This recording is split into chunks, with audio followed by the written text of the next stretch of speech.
like with every other industry, you get the good apples and the bad apples. So one would get a good debt counsellor and a bad debt counsellor. How important, specifically in the debt fraternity, in the debt industry, is service? Because I would think that if you go to a debt counsellor that doesn't know his or her story and you're looking at debt counselling, which is a legal process, you do also stand the chance as the consumer of losing your assets, of becoming further over indebted.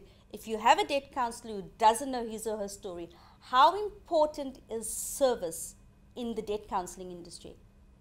Well, it's very important, not only service, but knowledge as well. And that's why I said, you know, we appoint legal people in our company, we appoint accountants and so on, who can understand the complex nature of debt counselling. And it is a legal process at the end of the day.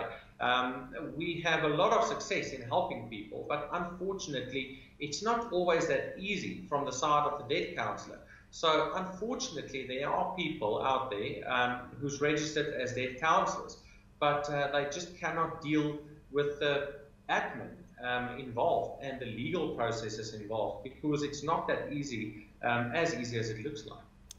Neil, one would think that you would have to have had some practice, either legally, in terms of debt, in terms of administration. Somewhere along the line, you would have to know and have a feel for debt and over-indebtedness. And that would stand you in good stead, as opposed to somebody coming from the fashion industry and now wanting to be a debt counsellor. What was your background? What is your background before coming to Debt Rescue? Well, my background is that I'm an attorney. And, you know, I used to work with consumers. So I've got the legal background, first of all, and I've worked with the banks a lot, you know, also with sequestrations and so on. So I've got a relationship with the banks even before we started Debt Rescue. So it just made sense at the end of the day, with my experience, to start the company Debt Rescue and to be able to help consumers and use the National Credit Act to do that, because the National Credit Act provides you with a lot of protection, provided that you know how to apply it.